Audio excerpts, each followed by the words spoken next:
신앙의 표징은 기쁨과 평안입니다.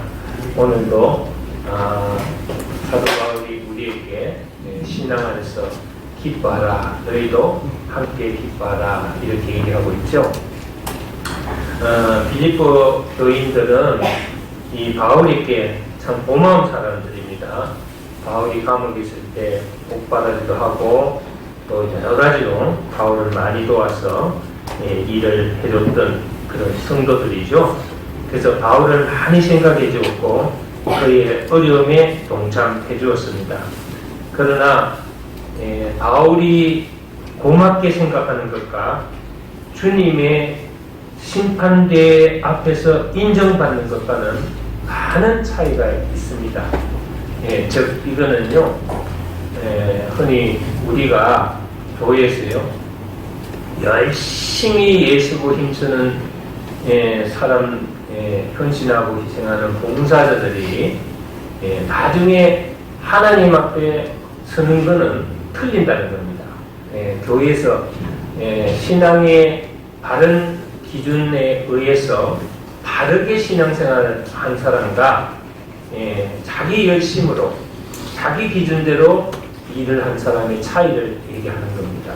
그래서 교회에서는요 잘못된 열심으로 여러분들이 잘못 섬기면은 나중에는 여러분들이 정말 나는 천국 갈 거야 그런데 천국은 그냥 하나님이 일하면서 죄만 짓고 엉뚱한 대로 빠지는 경우가 있다는 것입니다.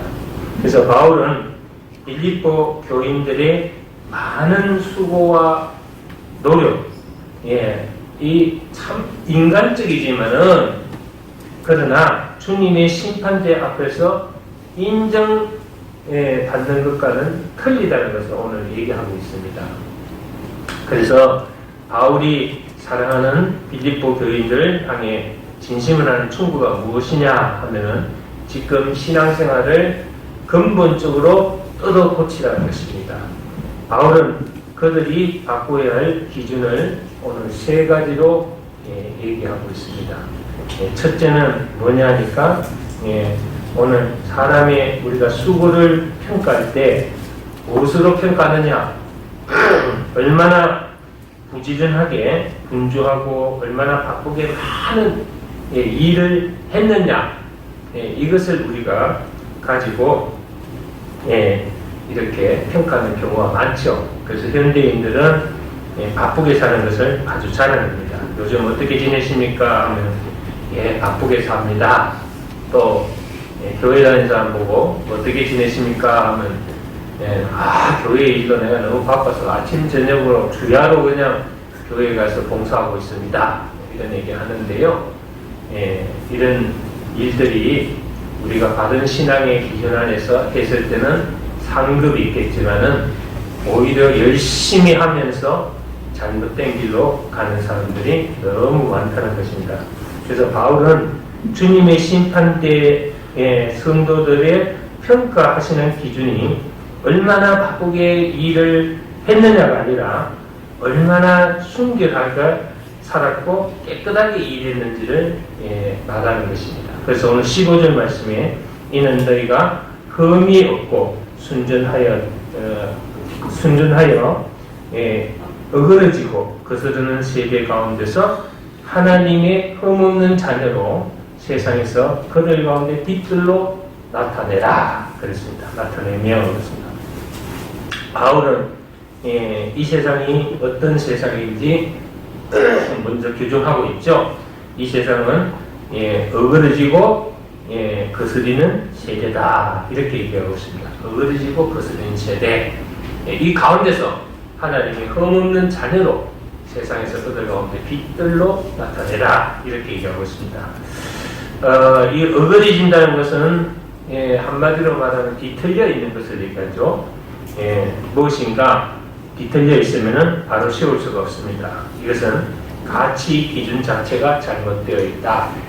제가 목회하면서 제일 어려운 성도가 어떤 성도냐? 이 어그러진 성도입니다. 이 어그러진 성도라는 것은 처음부터 기초 신앙생활이 잘못되어 가지고 이게 가치 기준이 제대로 안 잡혀 있는 사람입니다. 그래서 어떤 승김보다는 승김을 받으려 하고 누구를 위로하기보다는 본인이 받는 데 급급해서 자기 비위에 맞으면은 열심히 하고 맞지 않으면은 뒷발로 차는 그런 신앙생활을 얘기하는 거죠. 자, 즉 세상은 무엇을 판단하는 기준 자체가 바르지 않습니다. 그래서 따라서 세상에서 유명해지고 인정받는 것과 주님의 심판대 앞에서 인정받는 것은 도저히 일치할 수가 없다는 것이죠. 그래서 하나님 일을 하더라도 여러분들이 자기 주장대로 하는 것은 나중에 상급이 없습니다. 반드시 하나님의 중심으로 일을 해야 된다. 때에 따라서 우리 보면요, 정말 열심히 하는 사람이 있어요. 밤낮 주어로 잠 안 자가면서 교회 일하는 사람이 있어요. 그렇게 하면서도 나중에 보면은 사람의 관계가 좋지가 않아요. 그래서 결국은 신앙에서 실패하는 사람이 많습니다. 제가 교회에서 보면은 정말 예찬에서 또 전도에서 뭐해서 정말 자기 몸 아끼지 않고 헌신적으로 일을 하는데 결국은 자기 자신을 제대로 다스리지 못해가지고 많은 사람과 원수같이 지내고 교회에서 분란을 일으키고 여러 가지 잡음을 많이 일으킨 사람들이 있어요. 이런 사람들이 나중에 결국은 하나님의 심판대 앞에서는 상급을 받지 못한다는 거죠. 어렸을 때 도끼로 제가 나무를 해본 적이 있습니다. 근데 결이 바른 나무들은요, 도끼 끝으로 이렇게 탁 치면요, 장작 되듯이 짝짝 이렇게 잘 나가요. 그런데 이제 제일 도끼질하기 어려운 나무가 뭐냐? 아카시아 나무예요. 아카시아 나무는 결이 똑바르지가 않고 어그러져 있습니다. 결이 없어요. 그래서 아카시아 나무를 잘못 때리면은 도끼가 탕 튀어가지고 다치거나 발등을 찍거나 이런 여러 가지 불상사를 하죠. 그렇습니다. 우리가 잘못 때리면 도끼날이 튀어서 다리를 다치는 것처럼 이처럼 세상은 기준 자체가 뒤틀어져 있어서 바른 기준 생활을 기준을 세울 수가 없습니다. 우리 정치판을 보더라도 업무수수 잘 쓰고 또 나쁜 마음을 먹고 수단 방법을 가지지 않고 하는 사람들이 선거에서 이기고 또 부정선거로 높은 자리에 차지하는 이런 가치 기준이 잘못된 사람들이 많죠. 그래서 어떤 점에서 처세에 능한 사람은 다른 기준이 없는 사람입니다. 왜냐하면은 이럴 때는 여기에 붙고 저럴 때는 저기에 붙고 이런 사람들은 성공할 가능성은 크지만은 가치 기준이 제대로 잡혀있지 않는 사람이다. 여기서 거스린다는 것은 한 걸음 더 나아가서 누가 바로 잡으려 해도 싫어하는 겁니다. 저항하는 것을 말하는 거죠. 세상 사람들은 누군가 자기를 바로 잡는 것을 아주 싫어합니다. 그래서 이 세상에서 제일 어려운 것이 뭐냐? 바른 말 하기가 어려운 겁니다. 이것이 세상의 속성이죠. 그래서 세상 사람들은 적당한 것을 좋아하지 철저한 것을 좋아하지 않습니다. 누가 바른 기준을 제시하면은 거기에 반발심이 일어나고 적대감을 가지게 됩니다. 그래서 교회에서는 정말로 목사님이 영적으로 바르게 인도해 주기 위해서는 여러분들한테 정말 듣기 좋은 말보다는 듣기 싫은 말을 많이 해야 돼요. 신앙생활 제대로 해라, 주일 성수시켜라, 11조 해라, 하나님의 감사를 제대로 해라, 이런 얘기를 다 듣기 싫은 소리죠. 그런 얘기하면 도망가버려요. 그러니까 이게 바로 거스리는 세대입니다. 옳은 말 해주면은 싫어하고 옳은 말 하면은 마음에 거부감이 나고 적대감 일어나는 거죠. 그래서 억지로 바로 잡으려면은 반격을 가하게 됩니다. 그래서 심지어는 신학교에서 이런 것을 가르칩니다. 회개하라 그러지 마라. 그리고 지금 세상이 너무 복잡하고 세상이 막 그러니까 우리 종교계도 좀 세상을 따라갈 필요가 있다. 그러니까 적당한 건 눈 감고 넘어가줘라. 그리고 자꾸 뭐 이거 해라 저거 해라 올바른 말 하지 마라. 하다 보면은 성도들 다 도망간다. 그렇게 해서 적당히 하라. 뭐 이런 것을 신학교에서 가르친다고 해요. 예를 들어서는 너무 그런 말에 제가 반감을 많이 일으켰어요.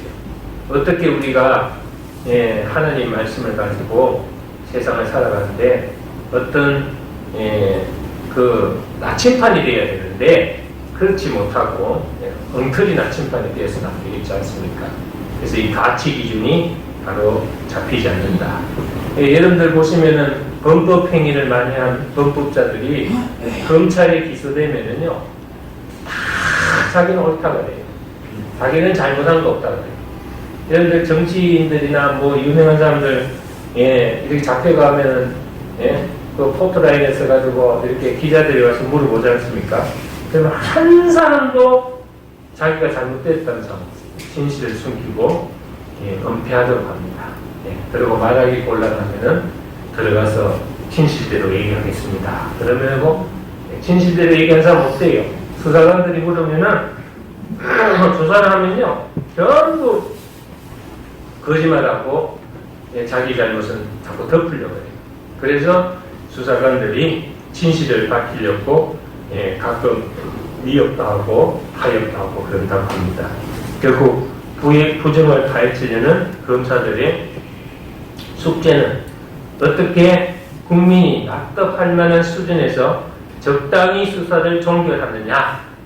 이게 이제 아주 영문 검사라고 하는 얘기예요. 적당히 국민들이 납득할 수 있도록 수사를 잘 종결하는 것. 그래서 처음에는 엄청난 비밀을 밝혀낼 것처럼 막 떠들어대다가 용두사미처럼 나중에는 힘없는 사람 몇 명 잡아놓고 허지부지 그래 끝내는 것이 오늘날 세상의 일이라고 할 수 있습니다.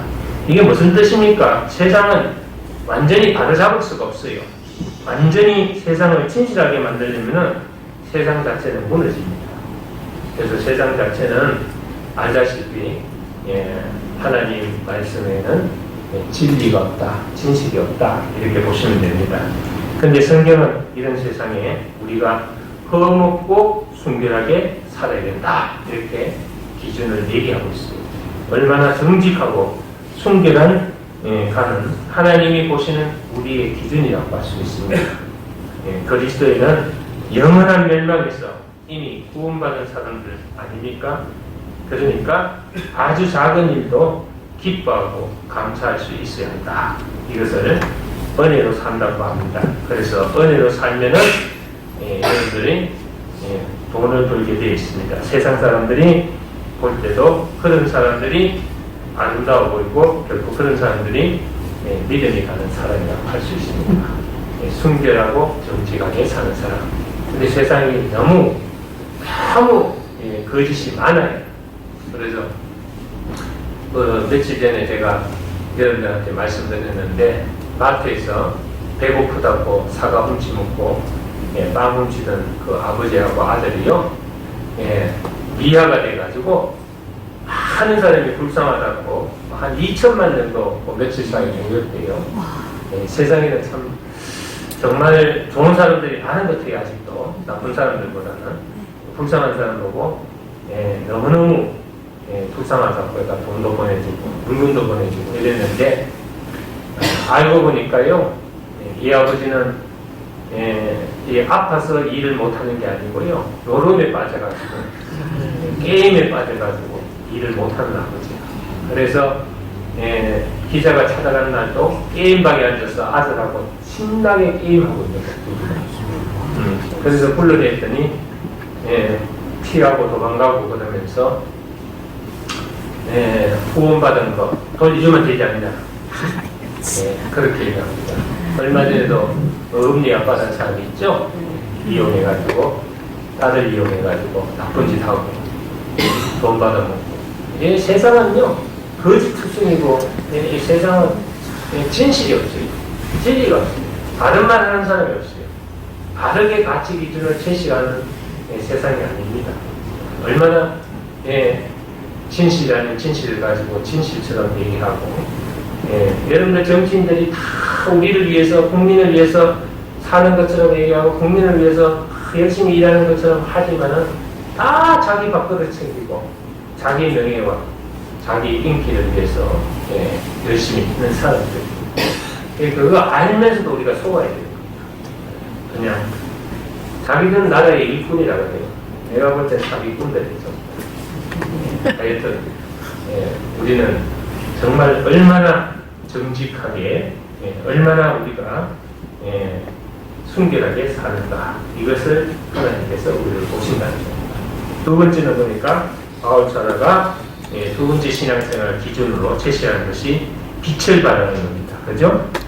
여기 보면 세상에서 그들 가운데 빛들로 나타내며 16절 보면 생명의 말씀을 밝혀 나의 다른질이 헛되지 아니하고 수고도 헛되지 아니하므로 그리스도의 날에 내가 자랑할 것이 있게 하려 합니다. 사도 바울의 아마 소망이고 사도 바울의 희망일 것입니다. 저 역시 마찬가지입니다. 저도 제가 35년간 목회한 것이 헛되지 않았으면 좋겠어요. 제가 20년 동안 정말 눈물 흘리고 피땀 흘려서 세운 은혜 성산교회가 헛되지 아니하게 무너지지 않았으면 좋겠어요. 정말 잘 되기를 바라요.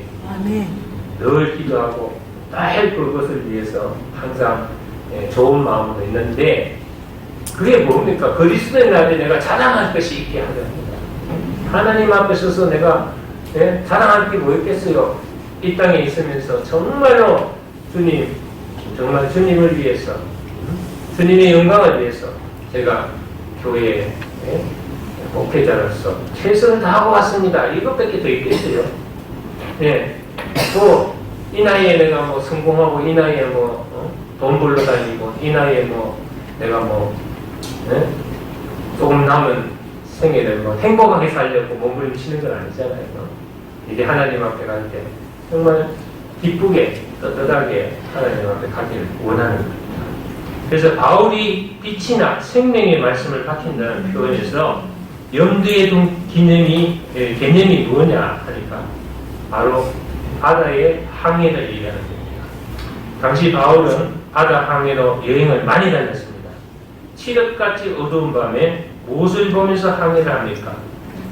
밤하늘에 별을 보고 갑니다. 찾아갔죠. 요즘 같으면 등대나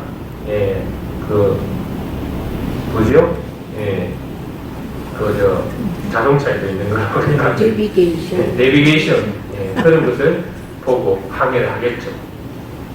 다른 것은 모두 변해도 별만은 자기 자리를 지키기 때문입니다. 세상은 가치 기준이 범벅이 된 채 위험천만하게 항해를 하고 있습니다. 주위에는 무서운 암초들이 수없이 깔려 있습니다. 그 가운데 방향을 잡을 수 있는 것이 뭐냐? 변함없는 우리 그리스도입니다. 예수를 우리가 바라보고 예수님 안에서 우리가 가는 것이 바로 변함이 없는 겁니다. 할렐루야. 서해 안에서요 굉장히 대사고가 많이 일어납니다. 왜?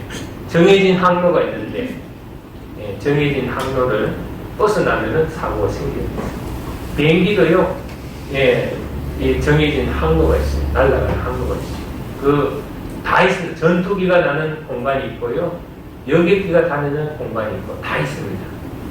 그런데 그것을 벗어나면은 사고가 생기기 마련이죠. 사람도 마찬가지. 사람도 진리의 길을 걸어야 되는데 진리의 길을 벗어나면 사고가 생기기 마련이죠.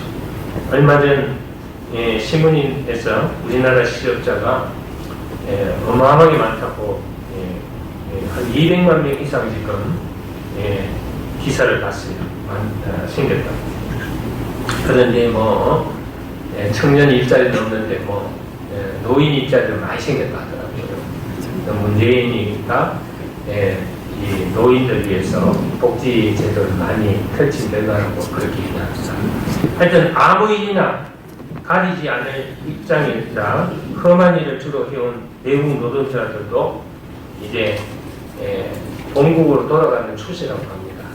근데 인건비가 안 받기 때문에 이럴 때 사람들이 얼마나 절망하고 불안해합니까? 이런 때는 그리스도인들이 흔들리면 안 되겠죠. 바로 그리스도인들은 사회에 등불이 되어야 되겠습니다. 그래서 빛들로 나타나야 됩니다. 그래서 오늘날 세상 사람들이 필요로 하는 것은 바로 이런 그리스도인들의 줏대 있는 신앙심입니다. 우리는 아무리 어려운 풍란이 치고 힘들어도 주변에 있는 사람을 위로할 수 있어야 되고 격려할 수 있어야 되고 사랑으로 여러분들이 흔들리지 않으면 되죠. 사람이 파산하면요 지푸라기라도 붙잡고 싶은 심정이 됩니다. 그때 그리스도인들이 한마디 할 수가 있죠. 야, 두려워하지 마라. 하나님 너를 도울 거야. 다시 일어날 수 있어. 하나님이 함께 하잖아. 그런데 여러분들이 아무것도 아닌 말 같지만은 생명의 빛이 됩니다.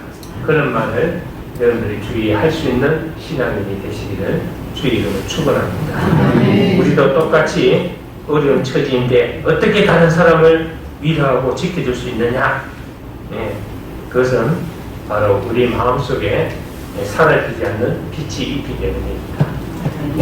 세상 사람과 믿는 사람이 틀린 건 뭐예요? 믿는 사람은 넘어지더라도 받침대가 있기 때문에 다시 일어날 수 있습니다. 그래서 믿음이라는 그 페이스라는 것은 받침대를 얘기하는 거예요. 받침대. 우리가 화분도 받침대가 있듯이요. 밑에 받침대가 있는 것이며 믿음의 받침대. 그럴 때 여러분들이 힘을 내고 용기를 낼 수 있는 겁니다. 그래서 우리는 모두가 빛을 발하는 그리스도인이 되어야 된다. 어둠 속에서 앉아서 나는 할 수 없어요. 나는 못합니다. 나는 실패했습니다. 뭐를 시켜도 나는 그 감당이 안 됩니다. 그건 뭐 할 용기가 없습니다. 이거는 아직도 그 사람 안에 예수가 있는 것이 아니고 귀신이 들어앉아 있는 거예요. 그렇기 때문에 여러분들은 반드시 빛을 발하는 그리스도인이 되시기를 주의 이름으로 축원합니다. 그래서 이 바울은요 빛을 발하는 그리스도인의 삶이 자신에게 어떤 의미인지 이렇게 말하고 있습니다. 16절 말씀에 생명의 말씀을 밝혀서 나의 사람들이 헛되지 아니하고 또 수고도 헛되지 아니함으로써 그리스도 안에 내가 자랑할 것이 있게 하려 합니다. 오늘 여러분들 신앙생활하는 목표가 바로 이겁니다. 신앙생활하는 목적, 목표 그것이 바로 이 말씀입니다. 여러분들이 교회에서 애쓰고 힘쓰고 열심히 하는 모든 신앙의 의미가 바로 이겁니다. 나중에 여러분들이 그리스도의 날에 주님 앞에 내가 자랑할 것이 있게 합니다. 상급을 받는 그리스도인이 되기 위함이라는 것입니다. 그래서 바울은 자신의 수고에 대해서 두 가지 비유로 들고 있습니다. 하나는 운동선수의 비유이고 다른 하나는 일하는 사람의 비유입니다. 만일 달리기 선수가 실컷 다른 짓 했는데 길을 잘못 들어서는 바람에 실격했다면 그것은 헛되이 다닌 것이다. 이것이 바로 제가 말하는 잘못된 열심이다. 여러분들이 부산에 가야 되는데 전라도 강주를 가면 안 되겠죠. 네? 그렇습니다. 열심히 했는데 헛되게 하면 안 되겠죠. 그러려면 주님의 뜻에 맞추어서 여러분들이 바르게 해야 된다. 예전에 제가 사택이에요. 벽지를 바르는데 사택이 어두워서 흰색으로 발라달라 그랬어요. 흰색 벽지를. 그런데 그 벽지 바르는 심부름을 간 우리 공영철 장로님께서 벽지질에 가서 자기 마음에 드는 걸 했어요. 내가 시킨 거는 흰 건데 본인은 이상한 분홍색 컬러, 약간 연분홍색, 신혼집도 아니고 연분홍색 컬러로 맞춰서 했어요. 그래서 나중에 보니까 연분홍색 집이 돼 벌써. 그래서 제가 나름대로 색깔은 괜찮은 것 같은데 이게 잘못하면은 앞으로 이 장로님이 자기 마음대로 자기 주장대로 할 것 같아. 그래서 훈련하는 셈치고 장로님 이 도배하는데 얼마 들었습니까? 하니까 80만 들었대요. 그래서 내가 돈을 다시 줄 테니까 흰 걸로 바꿔주세요. 그랬어요. 그분이 나를 생각할 때는 똥꼬집이 세다고 생각했겠죠. 아, 이 성질도 더럽고 똥꼬집도 세다고 그랬겠죠. 근데 그게 아니고 이 주문하고 원하는 사람이 해달라는 색깔대로 해야 상급을 받는 거예요. 그러지 않으면은 나중에 그거는 결국 자기 멋대로 하다 보면 잘못된 열심이 되는 거예요. 그러니까 그분이 그 사택에 그 도배하느라고 얼마나 힘들었겠어요. 얼마나 애를 썼겠어요. 그럼에도 불구하고 잘못됐다는 것을 가르치는 거예요. 우리가 마찬가지예요. 우리도 하나님 일을 할 때 내가 내 생각으로 내 방법으로 내가 열심히 하는 건 다 소용없어요. 컬러가 틀리면 다 틀리는 거예요. 그렇기 때문에 제가 이렇게 일꾼들 보면요, 오신 분들이 열심히는 하는데 훈련이 안 돼 있어가지고 하나님 뜻대로 안 하고 자기 생각대로 자기 뜻대로 열심히 하는 분들이 많더라고요. 그거는 결국 나중에 가면은 잘못된 길로 들어서는 것이다. 다른 하나는 또 일하는 사람의 비유죠. 만일 달리기는 열심히 했는데 다른 길로 가면 그때 달리는 것이다. 그래서 달리기 선수는 규칙에 맞게 다른 목표를 향해 달려야만 상을 얻을 수가 있습니다. 또 일하는 노동자들도 일만 했다고 임금을 받는 것은 아니죠. 실컷 일을 했지만은 주인이 원하는 대로 일하지 않으면은 실컷 애만 쓰고 임금은 전혀 받을 수가 없습니다. 그래서 바울은 그가 수고한 것이 주님 앞에 결코 헛되지 않기를 바란다는 것입니다.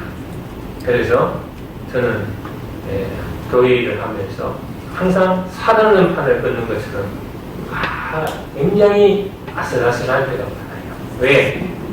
내가 열심히 일을 하는데 이것이 과연 주님이 기뻐하시고 좋아하는 주님의 뜻에 맞는 일일까? 이걸 두고 고심을 많이 해요. 여러분, 만일에 주님의 뜻에 어긋나는 일이라면 내가 예시고 힘쓰고 춤추고 장구치고 북친 결과밖에 안 됩니다. 주님이 기뻐하시고 주님이 원하시는 대로 해야 그것이 주님 앞에 영광이 되고 상급이 이루어지는 것이다. 지금 우리의 신앙생활의 기준이 무엇입니까? 교회가 진리의 말씀을 밝히는 공동체가 되게 하는 것입니다. 교회는 진리는 밝히는 곳이 되어야 한다. 앞에 일하시는 분들 보면은 열심히 했잖아요. 열심히 하고 뭐 정말 내 앞에서는 나름대로 그분들 칭찬을 하고 싶어요. 그런데도 보면은 하나님 뜻에 맞게끔 일을 하지 않았기 때문에 나쁜 결과가 주어지는 거예요. 그래서 콩 심은 데 콩 나고 파 심은 데 판다는 거예요. 사람이 무엇으로 심든지 그대로 거두리라고 했습니다. 여러분들 교회에서는 아무리 눈 감고 아웅 해도요, 구름이 감 넘어가듯이 해도 하나님이 우리를 감찰하시는 하나님, 감찰이 뭡니까? 지켜보고 있어요. 우리의 생각까지도 통촉하시고 우리의 머리털까지도 헤아리시는 그 하나님의 눈은 피할 수가 없어요. 나중에 심판할 때 맷돌같이 감다가 됐어요. 맷돌은요, 거친 것이 하나도 없이 다 갈려 나오는 거예요. 그래서 우리는 하나님을 속일 수도 없고 숨길 수도 없고 눈 감고 아웅할 수도 없어요. 그래서 여러분들이 중요한 것은 뭐냐? 교회에서는 사람의 눈치를 보고 일을 하는 것이 아니라 하나님을 바라보고 일을 해야 된다는 것입니다. 그래서 무지가 지배하고 있는 부분을 하나님 말씀으로 구석구석 밝혀서 우리 삶 전체를 환하게 해야 됩니다. 그리고 우리 각자가 자신에게 주어진 직업이나 삶의 터전에서 빛을 발해야 됩니다. 빛을 발해서 살아야 됩니다. 믿지 않는 자들에게 신선한 충격이 주어지게 하는 것입니다. 자, 마지막 세 번째입니다. 마지막 세 번째는 한번 읽어봅시다. 17절 18절. 만일 너희가 믿음의 재물과 성김 위에 내가 나를 전제로 들을지라도 나는 기뻐하고 너희도 함께 기뻐하지. 이와 같이 너희도 기뻐하고 나와 함께 기뻐하라. 여기서 나를 전제로 든다는 것은 희생물로 다 드리는 것을 얘기하는 거죠. 그러니까 이것은 뭡니까? 최후의 순간까지 최선을 다하는가? 최선을 다하는가? 여러분들이 한번 생각해 보시기 바랍니다. 정말 내가 최후의 순간까지 최선을 다했는가? 구약에서 이스라엘 백성들이 하나님께 제사를 드릴 때 제물을 태우는 것으로 모든 것이 끝나는 것이 아니었어요. 제사가 거의 끝나갈 때 포도주를 붓는 의식이 있어요. 포도주를 붓는 의식. 이것이 전제입니다. 전제. 그래서 아마도 제사의 절정이었던 것으로 생각됩니다. 제물 위에 붓는 포도주는 제사를 드린 사람의 생명이나 열정 같은 것을 의미했던 것 같습니다. 우리도 성찬식 때 예수의 몸, 떡을 내놓고 예수의 피 그러면서 포도주를 따라줍니다. 피, 이 피는 사람의 생명이죠. 생명을 열정 같은 것을 얘기합니다. 다시 말해서 이제 남은 인생은 온전히 주님을 위해 바치겠다는 각오로 결단한 거죠. 그래서 바울은 자신의 마지막 남은 기름을 어디엔가에 쏟기를 원했습니다. 그래서 바로 빌립보 교인들의 제물과 봉사였죠. 물론 제물과 봉사는 비유적인 표현입니다. 빌립보 교인들의 신앙생활 자체를 말하는 것이죠. 그들이 자기가 하고 싶은 대로 하고 하지 않고 오직 그냥 하나님께 기쁨으로 순종하고 제물처럼 바쳐졌다면 그 위에 자기가 생명을 바치겠다고 약속합니다. 너희가 그렇게 했다면 기쁘게 정말로 하나님을 위해서 그렇게 살았다면 나도 너희들 위해서 내가 전제로 너희에게 바칠 것이다. 그래서 주님은 우리가 교회에서요 제물이 되기를 원하십니다. 아시겠죠? 예전에 우리 내가가 진주에 있는데요. 거기 가서 쉴 때입니다. 어릴 때, 중학교 때. 근데 그 외삼촌이요. 저하고 나이가 비슷해요. 막내 외삼촌이. 큰 외삼촌은 한 20년 차이 나는데 우리 외할머니가 40대 후반 돼가지고 50대 초반 돼가지고 어떻게 이 막내 외삼촌 하나 낳았어요. 그래서 외삼촌이 저하고 나이가 한 30살밖에 차이 안 나요. 그리고 내가 중학교 때 외삼촌 고등학교 때 대개 닭을 잡으면은 목을 칼로 먼저 이렇게 목을 틀어가지고 목을 끊어가지고 피를 뽑아내고 이제 닭을 이제 뜨거운 물에 데쳐서 털을 뽑잖아요. 근데 이제 그 외할머니가 우리 줄였고 닭을 잡으려는데 외삼촌이 재미로 내가 잡을게 하면서 나섰더라고. 그래서 이제 그 할머니가 야 너희들 먹을 거니까 잘 좀 털도 깨끗하게 뽑고 잘 잡아와라 그랬더니 외삼촌이 닭 잡는 걸 못 봤는 것 같아요. 제가 생각할 때 그냥 닭을 잡아가지고요 발로 막 그냥 눌러가지고 털을 생털을 뽑아 날개를 생털을 뽑고 막 닭이 막 죽는다고 하면 되는 거야 막 이게 뜨거운 물에 뒤쳐가지고 닭 털을 뽑아야 되는데 생털을 막 뽑아 그러다가 닭을 놓쳐버렸어. 그러니까 닭이 반쯤 털이 빠진 상태로 막 날아다니는 거야 막 쫓아다니는 거야. 외할머니가 이놈 새끼, 닭 잡으려면 똑바로 잡아야지 저렇게 하면 어떻게 하냐고 이제 그 닭은 막 그냥 사생결단으로 도망다니는데 안 잡혀요 이제. 털이 반쯤 뽑혀가지고. 그래요. 제가 가끔 보면요, 성무당이 사람 잡는다고요. 교회에서도 그런 분들이 계세요.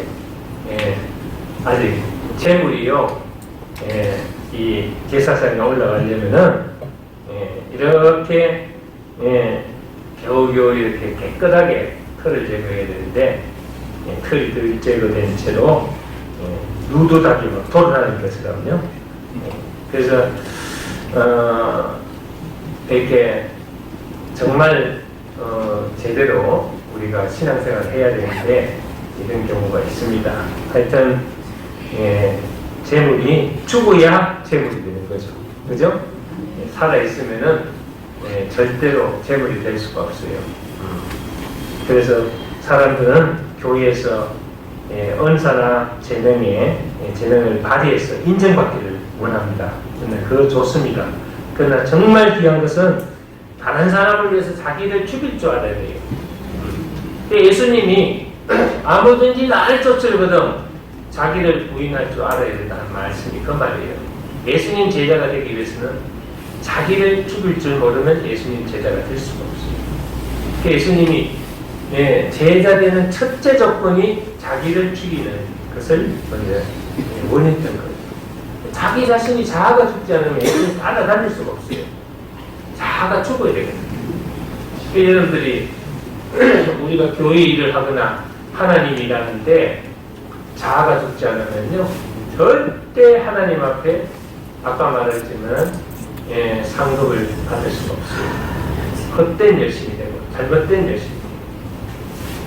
교회에서 여러분 열심히 일어나고 열심히 전도하고 열심히 막 목숨 바쳐 몸 바쳐 밤에도 막 잠 안 자면서 일하시는 분들이 계시지만은 결국은 자기 자아를 죽이지 못해서 자기를 내려놓지 못하니까 결국은 실컷 쓰임받고 버림을 받는 결과가 그러니까 이것은 자기가 죽지 않으면 재물이 될 수 없다. 살아서 돌아다니는 사람은 재물이 될 수 없습니다.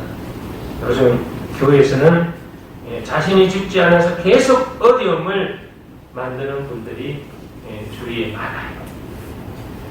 자기 하나 딱 죽어버리면 교회가 조용해지고 아주 평온해지는데 죽지 않으니까 서로 그냥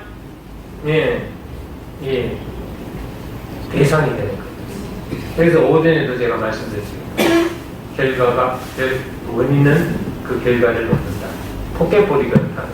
벽을 상대로 해서 세게 치면 세게 반격이 와요. 약하게 치면 약하게 옵니다. 여러분들이 상대적이란 말이에요. 상대적. 이 조건에 살자 이러면 안 돼요. 내가 죽고 네 살아라 이러면 안 돼요. 그래서 서로 양보하고 서로 이해하고 용서하고 포용할 줄 아는 사람이 돼야 되는데 보기에는 믿음 있고 신앙이 굉장히 있는 사람 같은데 자기를 죽이지 못한 사람은 아무 소용이 없는 거예요. 그래서 여러분 재물이 돌아다니는 것은 절대 안 된다. 우리는 교회 왔을 때 우리는 주님의 종이요 주님의 재물이 되는 거예요. 그래서 자기 자신을 죽일 줄 알고 부인할 줄 알고 겸손할 줄 알아야 되는데 그렇지 못하는 거예요.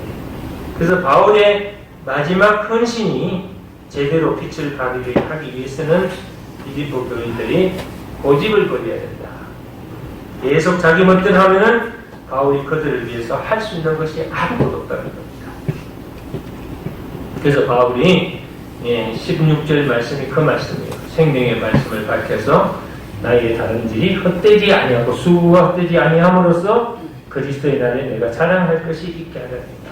그런데 협조가 안 되고 자기 고집만 부리고 자기 멋대로 한다면 아무리 바울이 혼자서 요동을 치고 열심히 해도 결과를 이룰 수가 없다는 거예요. 열매가 미치지 않는 거예요. 그래서 마지막에 보면은 뭐라 그랬어요? 나는 기뻐하고 너희 무리와 함께 기뻐하니 이와 같이 너희도 기뻐하고 나와 함께 기뻐하라. 하나는 서술형이고 다른 하나는 명령형입니다. 즉 전임 앞에서 전제로 드리는 것이 같이 있기 때문에 바울 자신은 너무나도 기쁘다는 것이죠. 이건 서술형이죠. 그러니까 빌립보 교인들은 자신의 기쁨에 동참시키는 거죠. 바울은 빌립보 교인들이 자기 말을 잘 알아듣음을 알고 있습니다. 그래서 바울이 하는 말은 겉으로는 평온하지만은 그 안에는 강력한 경고가 들어있죠. 이와 같이 너희도 기뻐하고 나와 함께 기뻐하라. 여기 명령입니다. 아시겠죠? 예, 그렇습니다. 다른 사람에게 무엇을 고치라고 말하는 것은 결국 쉬운 일이 아닙니다. 오전 말씀에도 마찬가지지만 잘못하면은 원수가 되고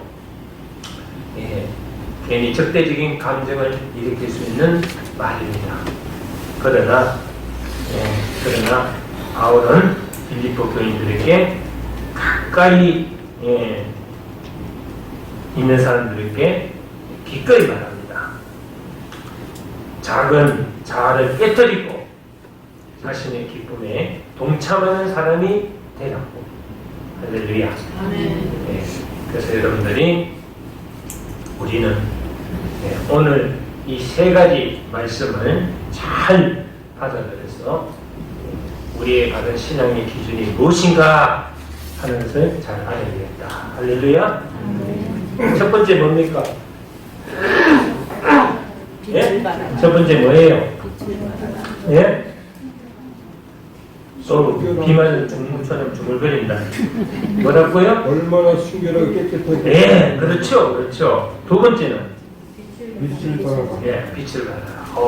아멘입니다. 세 번째는 네, 그래서 최후의 순간까지 최선을 다하라. 할렐루야. 이거 집에 가호를 남기도 됩니다. 아시겠죠? 아주 좋은 말씀이고 바울이 빌립보 교인들에게 이 세 가지 받은 신앙의 기준을 제시했습니다. 여러분들도 마찬가지로 여러분들도 받은 신앙의 기준에 의해서 하나님이 기뻐하시는 새 생명 성도 여러분 되시길 주의로 축원합니다. 얘는 잘하실 거죠? 여사분 한번 얘기해. 내년에는 잘합시다. 할렐루야. 상급받은 사람이 계시다. 감사합니다. 기도하겠습니다.